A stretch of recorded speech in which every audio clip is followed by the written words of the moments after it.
안녕하세요. 또 강단에 서게 됐네요. 이 자리에 서게 해주신 하나님께 감사를 드립니다. 반갑습니다. 제가 서울북부교회에 와서 무진장 환대를 받고 있습니다. 이 자리를 들어서 감사를 드립니다. 잠깐 말씀드리기에 앞서 제가 어떻게 여기 오게 됐는지 말씀을 드리겠습니다.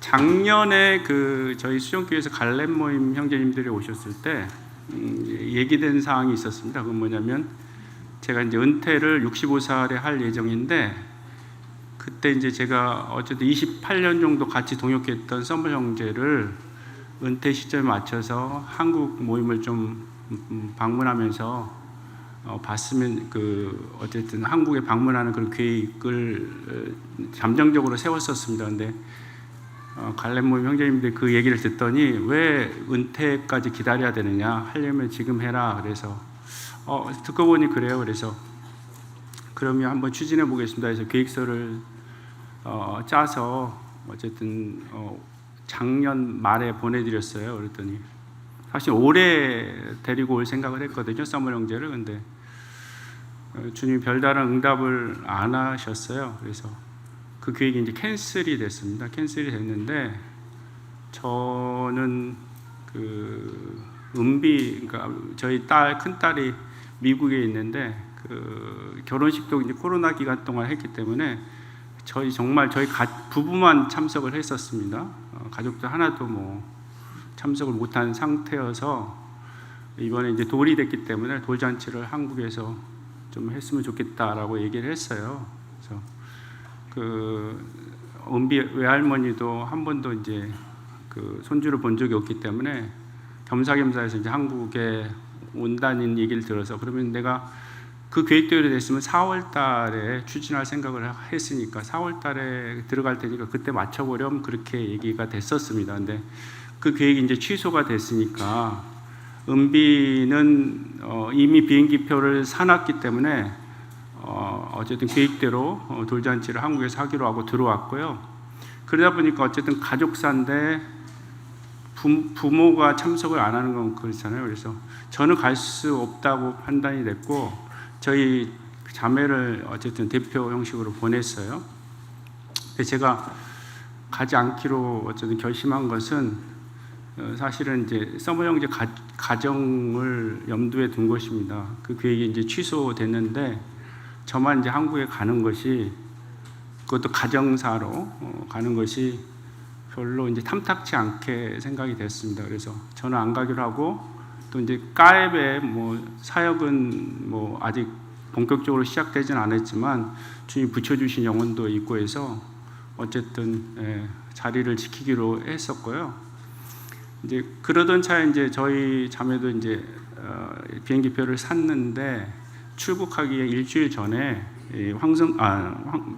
황재 형제님께서 연락을 주셨어요. 그래서 청년들을 위한 컨퍼런스가 있는데 강사로 섭외 1순위다 이렇게 얘기를 하더라고요. 그래서 저한테 기도할 시간을 달라 그랬어요. 그래서 기도를 그날부터 이제 했는데, 마치 그날 저녁에 주님이 주신 말씀이 디모데전서 4장 14절부터 말씀인데, 내 속에 있는 은사 곧 장로회에서 안수받을 때에 예언을 통하여 받은 것을 가볍게 여기지 말며 이 모든 일에 전심전력하여 너의 성숙함을 모든 사람에게 나타나게 하라. 네가 네 자신과 가르침을 살펴 이 일을 계속하라. 이것을 행함으로 네 자신과 네게 듣는 자를 구원하리라. 이런 말씀을 주셔서 주님이 어쨌든 이 길을 허락하시는구나 라는 생각을 하게 됐어요. 그래서 이제 가겠다고 얘기했죠. 비행기표 끊어준다니까. 그래서 오게 됐고요. 정말 감사드리는 것은 주님이 제 마음을 헤아렸다는 생각이 들어요. 손주가 태어났을 때 처음 보고 지금 이제 보게 됐는데, 손주 두신 분들은 다 이해 공감을 하시잖아요. 그 손주 볼 기쁨을 주님 주셨고, 또 딸 만나서 좋은 시간 지금 가지고 있었습니다. 그런 그 기쁨을 이번 기회를 통해서 허락하신 주님께 감사를 드립니다.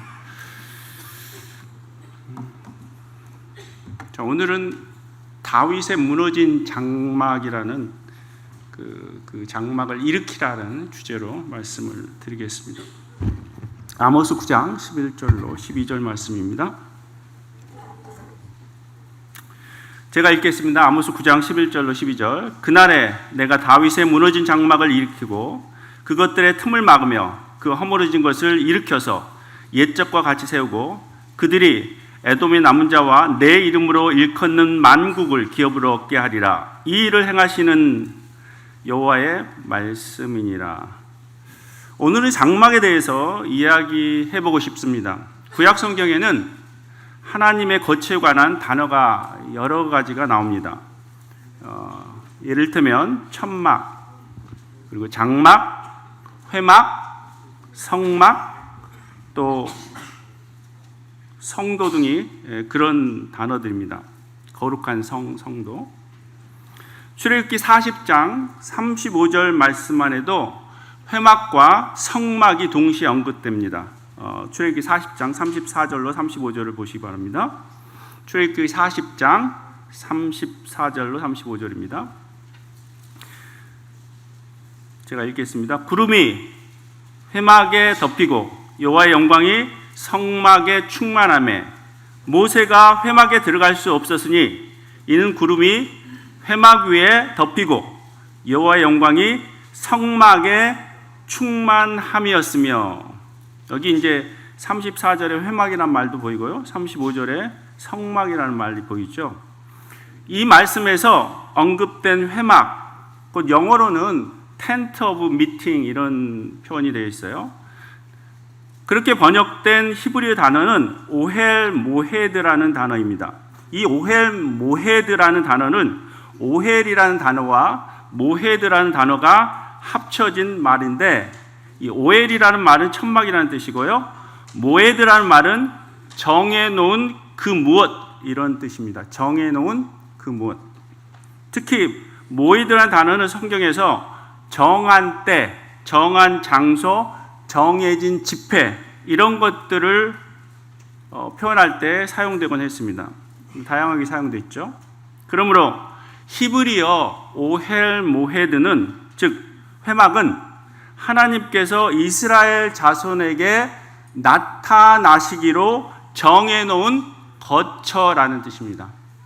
하나님께서 이스라엘 백성에게 나타나시기로 정해놓은 거처, 그게 오헬 모헤드입니다. 오늘날 교회의 집회가 바로 이 회막에 해당합니다. 이걸 누가 정한다고 했죠? 말씀 보니까 하나님이 정하십니다. 우리가 정하는 게 아닙니다. 우리의 상황에 따라서 우리가 정하는 것이 아니라 하나님께서 정하시는 것이고, 우린 다만 하나님께서 정하신 장소와 때로 모이는 것입니다. 근데 이제 모임 일각에서 공휴일에요, 수요 집회를 안 해요. 없어, 수요 집회가. 공휴일에는. 그런 현상이 있더라고요. 분명히 교회의 집회는 하나님이 정하신 것이고, 하나님의 때에, 하나님이 허락하신 장소에 모이는 것인데, 그걸 우리의 편의에 따라 없애기도 하고 안 모이기도 하고, 이런 모습을 보면서 제 마음에 참 부담이 있었습니다. 자, 한편 출애굽기 40장 35절에서 보이는 또 다른 단어가 있습니다. 그게 성막이에요. 성막. 히브리어로 미시칸이라고 합니다. 미시칸, 성막. 이는 거주하다, 한 곳에 터를 잡고 살다, 혹은 떨어질 수 없게 붙이다라는 뜻이 있어요. 그 뜻을 가진 단어가 히브리어 샤칸이라는 단어인데, 이 샤칸에서 유래된 남성 명사형 단어가 미시칸이라는 단어입니다. 그러니까 히브리어 어원으로 본 성막은 하나님께서 떠나시지 않고 거주하시는 거처라는 뜻입니다. 하나님께서 떠나시지 않고 거주하시는 거처입니다. 요한복음 1장 14절에 이런 말씀이 있습니다. 말씀이 육신이 되어 우리 가운데 거하심에 우리가 그의 영광을 보니 아버지의 독생자의 영광이요 은혜와 진리가 충만하더라. 이 말씀에 거하심에라는 말이 보이죠? 이 말의 어근은 헬라어로 스케노인데 거주하다, 살다, 혹은 장막을 치다라는 뜻이 있습니다. 그래서 어떤 학자는 이 거하심에란 단어를 장막을 치시니라고 번역했습니다. 장막을 치시니. 주님께서 이 땅에 오신 것의 의미를 구약의 성막과 비교하여 소개한 것입니다. 주님께서 이 땅에 오신 것은 잠깐만 그러신 것이 아니라 우리와 영원히 거주하시기 위해서 오셨습니다. 구원자로만 오신 것이 아니라 임마누엘의 하나님으로 오셨습니다. 우리와 함께 거하시려고 오셨단 말입니다. 그래서 마태복음 28장 20절에서 주님은 승천하시기 전에 내가 세상 끝날까지 너희와 항상 함께 있으리라고 말씀하신 것입니다. 물론 하나님의 성막은 우리 가운데 오신 예수 그리스도를 예표합니다. 그 다음에 하나님의 처소 중 또 다른 하나가 있습니다. 그게 성소인데요. 이 성소는 히브리어로 믹다시라고 합니다. 믹다시. 이 믹다시는 히브리어 카다시에서 유래된 남성 명사형 단어입니다. 근데 이 카다시라는 말이 거룩하게 하다, 구별하게 하다, 구별되다, 거룩하게 되다, 또 헌신하다 이런 뜻이 있습니다. 따라서 히브리어 어원으로 본 성소는 세상과 구별되어져서 거룩하게 된 교회를 의미합니다. 세상과 구별되어져서 거룩하게 된 교회. 이것이 성소입니다. 그리고 하나님의 처소 중 또 다른 하나는 이 천막의 텐트라는 단어로 영어로 번역되는데 천막인데 히브리어로 오헬입니다. 아까 말씀드렸죠, 오헬. 오헬은 아할에서 유래된 남성 명사형 단어인데요. 이 아할이란 말이 깨끗하게 되다, 빛나다, 멀리서도 눈에 잘 띄게 되다라는 뜻을 가지고 있습니다. 멀리서도 눈에 잘 띄게 되다. 고대 중동 지역에서 담벼락을 둘러싼 가옥은 주인과 그의 가족들만이 거처할 수 있었습니다. 그러나 사막이나 인가가 없는 황량한 곳에 눈에 잘 띄게 세워져 있는 천막에는 오가는 여행자들 누구나 들려서 물을 마시고 음식을 대접받아서 갈등과 굶주림을 해결할 수가 있었습니다.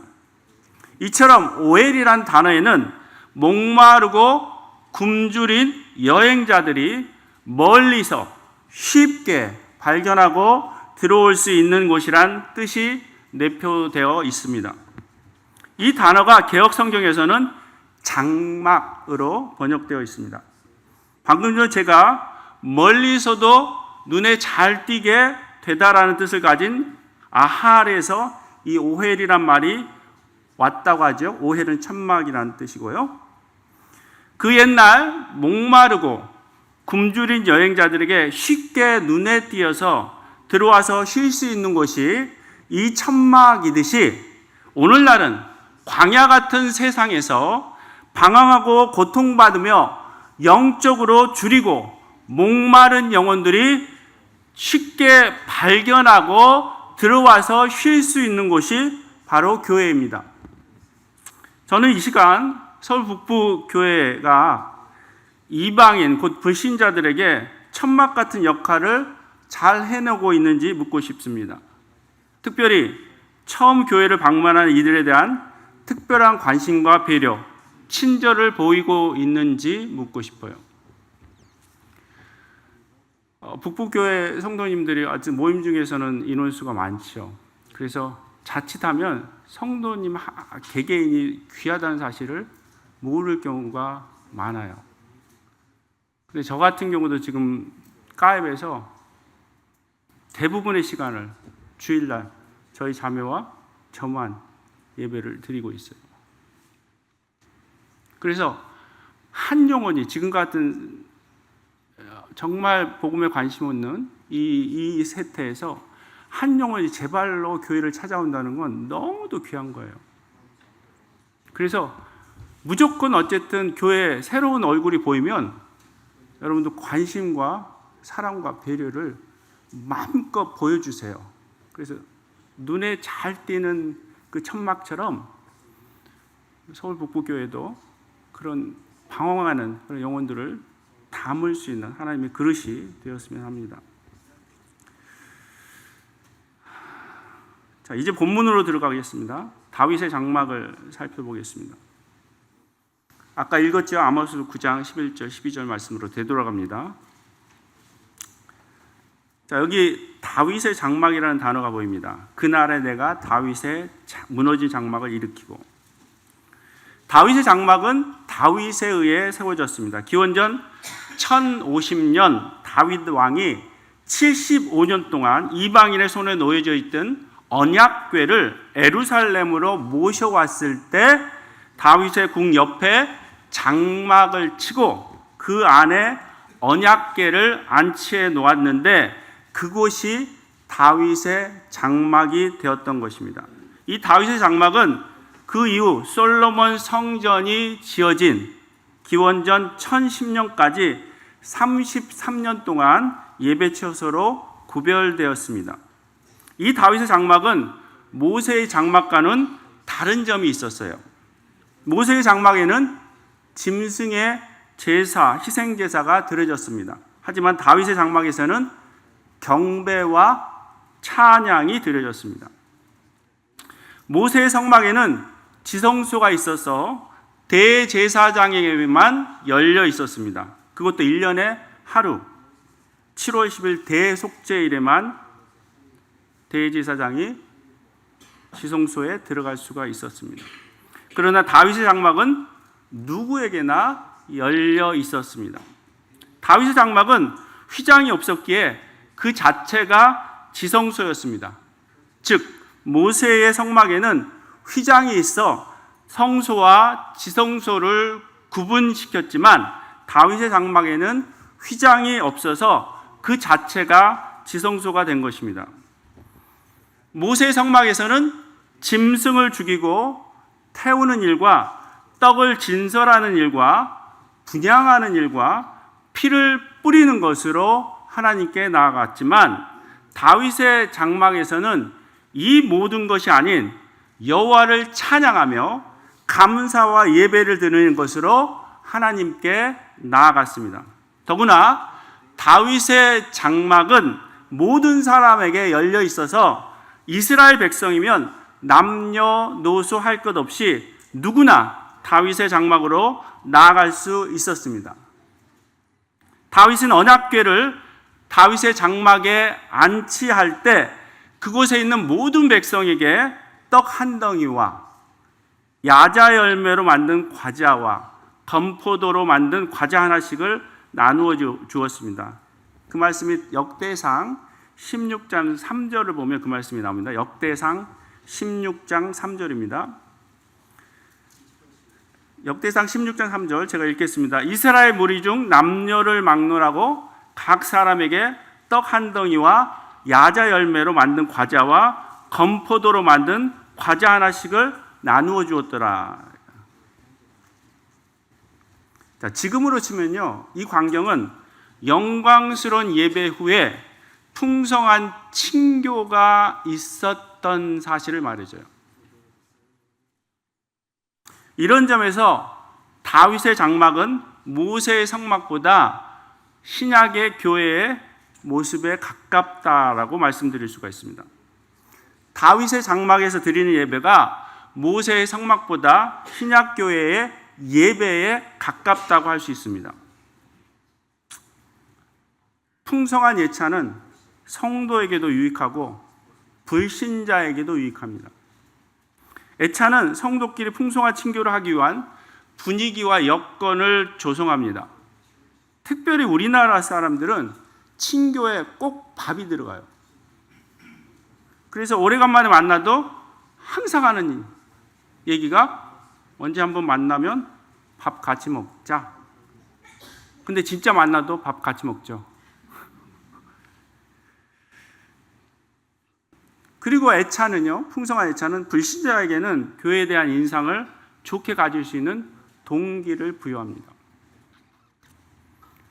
근데 어쨌든 서울 북부교회 자매님들이 그 헌신하는 모습을 보면서 자발적으로 도시락 할 수 있었는데 본인들이 하겠다 해서 했다고 그래요. 그 수고를 보면서 서울 북부교회 살아있네 이런 생각들을 했습니다. 네, 잘하셨어요. 그렇게 하시면 돼요. 더 분발해서 하시면 됩니다. 어느 모임은 애찬이 풍성합니다. 근데 어느 모임은 강사가 와도 일회용 용기에다 음식이 한두 가지 정도입니다. 자매님 솔직히 얼마나 편해졌어요. 옛날 고생할 때 생각하면 얼마나 편해졌어요. 코로나 겪으면서 또 애찬 안 하니까 편했죠. 그래서 많은 교회들이 애찬하려니까 자매님들이 반대해서 애찬도 안 하려고 하는 모습을 볼 수가 있었습니다.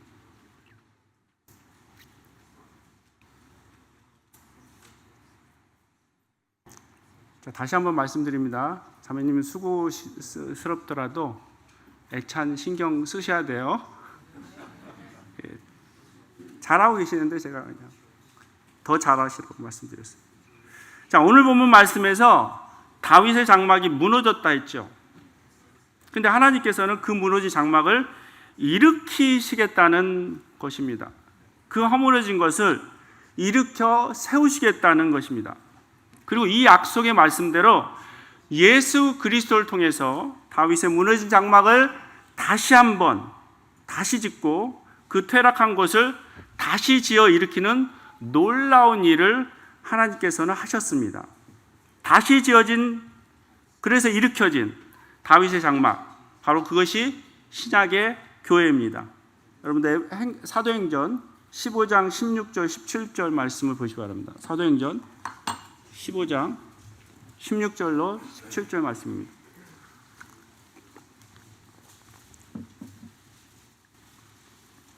사도행전 15장 16절로 17절 말씀입니다.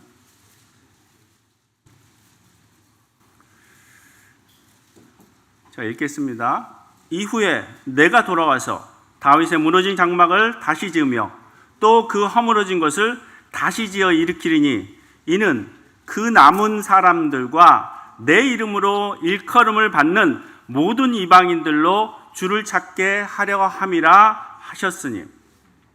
자, 이 말씀에서 야고보 장로는 이방인들이 예수 그리스도의 이름으로 구원받아서 이방인과 유대인의 구분이 없어지고 그리스도의 한 몸, 곧 교회가 된 사실을 뭐에 비유하고 있냐면 다윗의 무너진 장막이 다시 지어지고 그 허물어진 것이 다시 일으켜지는 사실에 비유하고 있어요. 그것과 연관짓고 있습니다. 이는 다시 지어지고 일으켜진 다윗의 장막이 교회의 예표임을 분명히 말해주는 말씀입니다. 자, 다시 한번 본문 말씀으로 돌아가죠. 아모스 9장 11절 12절 말씀입니다. 아모스 9장 11절 12절 말씀을 우리 개인의 삶에 적용해 보면 어떨까요? 개개인의 삶의 영역에서 무너진 곳, 허물어진 곳, 퇴락한 곳이 있다는 것입니다. 그 무너진 곳을 다시 짓고 그 퇴락한 것, 허물어진 것을 다시 일으키길 주님은 원하십니다. 저는 성도님들 각자가 하나님, 제 삶의 영역에서 도대체 허물어진 곳, 무너진 곳이 어디입니까? 좀 알려주세요. 그런 기도를 진지하게 하셨으면 좋겠어요. 그리고 하나님께서 그것들을 보여주시면 우세요. 하나님, 제가 몰랐는데 이런 부분에 대해서 정말 무너져 있었네요. 하나님, 제가 어떻게 해야 되죠?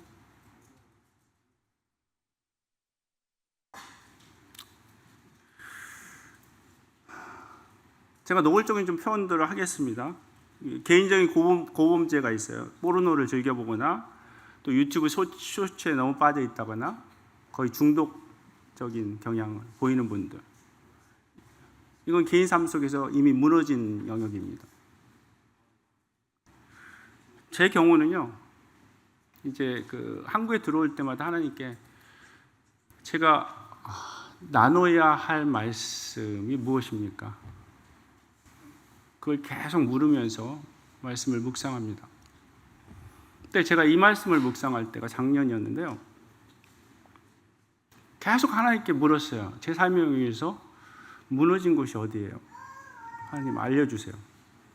근데 한국에 왔을 때 어떤 일이 있었냐면, 저희 딸을 이제 만났어요. 막내를 만났는데 어쨌든 사건 때문에 둘이 다투게 됐습니다. 근데 막내가 제가 하려는 말 자체를 딱 맞고 이 울분이 확 올라오는 것을 이렇게 삼키면서 막 북받쳐 오르는 그런 슬픔을 이렇게 삭히면서 아빠 가만히 있어요. 제가 말할 거예요 하면서 계속 쏟아내는 거예요. 결론은 그겁니다. 아빠가 선교사로서, 그래, 주의 일꾼으로서 사역하는 것, 그래, 그런 면에서는 좋은 점수를 줄 수 있다. 근데 아버지로서는 빵점이다, 이렇게 얘기했어요. 근데 이제 이런 상황을 보면서 내가 무너진 영역이, 나의 삶 속에서 무너진 영역이 이런 것이구나라는 생각을 하게 됐는데, 그날 주일날 어쨌든 예배 끝나고 형제들과 함께 밑에 카페에 가서 이제 차를 마시는데, 제 앞에 바로 있었던 수sion교 일꾼 한 명이 자기도 자녀하고 대판 싸웠대요. 이건 보통 다툰 게 아니라 말다툼이 아니라 대판 싸웠다고 그렇게 얘기하고. 그래서 제가 제 삶의 모습을 보면서 어떤 생각을 했냐면, 야, 우리의 경건은 개나 줘버려. 진짜 보잘것없구나. 그러면 일꾼들의 상황이 저 정도면 성도님들의 삶은 어떤가를 생각이 됐어요.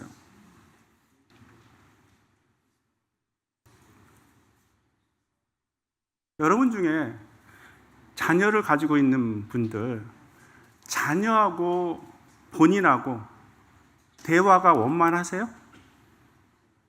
마음 놓고 통하나요 지금? 아니면 대화의 단절이 된 상태인가요? 너는 너고 나는 나야, 이런 상태 아닌가요? 그 다음 부부간에 어때요? 부부간에 남편과 아내가 어쨌든 모든 문제를 함께 논의하고 함께 자기 어려운 점을 내려놓고 그렇게 긴밀하게 대화하고 있나요?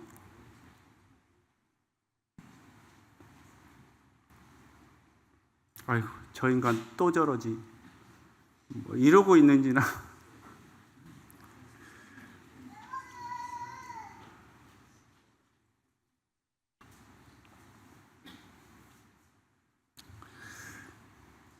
자, 개인의 영역에서 자신의 삶을 하나님께 물어보세요. 내 무너진 곳은 내 삶의 영역에서 어디입니까? 좀 진지하게 물어보셔야 돼요. 그래 주님 알려주십니다. 그러면 개인적 영역에서 그렇다 쳐요. 서울 북부교회 이 아모스 9장 11절 12절 말씀을 적용해 보면 어떨까요? 서울 북부교회에 무너진 곳은 대체 어디입니까? 저는 모르죠.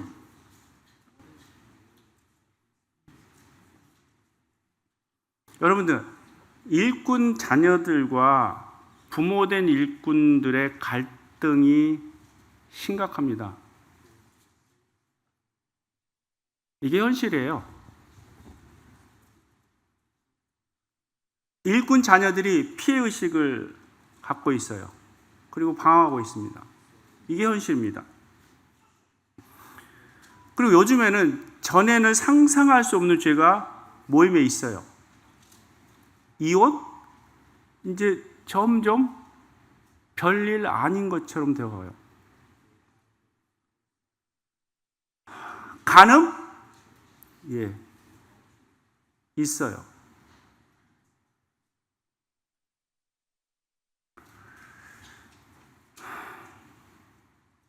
전에는 생각할 수 없는 죄들이었습니다. 모임에서.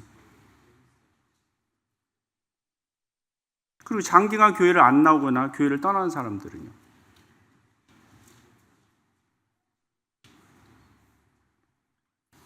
로마서 12장 15절 말씀은 이렇게 증거합니다. 즐거워하는 자들과 함께 즐거워하고 우는 자들과 함께 울라.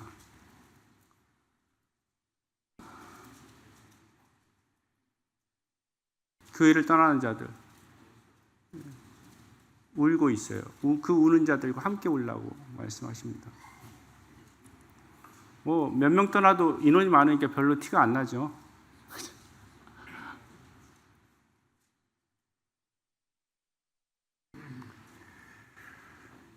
자, 아모스 9장 11절로 12절 말씀을 다시 보시기 바랍니다. 저에게 격려되는 말씀이 있어요. 우리 모습은 그러하더라도 격려되는 말씀이 있습니다. 자, 11절입니다. 그날에 내가 누가? 주님께서 다윗의 무너진 장막을 일으킬 것이다. 이 일을 행하시는 이는 12절 끝에 이 일을 행하시는 이는 여호와다. 퇴락한 곳, 무너진 곳을 세우시기 원하시는 주님. 여기 아모스 9장 11절에 주님의 확고한 의지가 보입니다. 뭐라고 하셨죠? 내가 일으킬 거야. 주님은 확고한 의지를 가지셨어요. 내가 일으킬 거다. 여러분들은요? 이 주님의 의지에 어떻게 동참하겠어요? 주님께 그래 너는 너고 나는 나다 이럴 겁니까? 주님이 세우시겠다고 확고한 의지를 갖고 있는데 예 주님 맞습니다. 제 무너진 영역 긍휼히 여겨주시고 이거 세워주세요. 주님이 세워주시겠다고 말씀하셨잖아요. 세워주세요. 그런 눈물과 간절함으로 주님 앞으로 나가시기 바랍니다. 네, 이상입니다.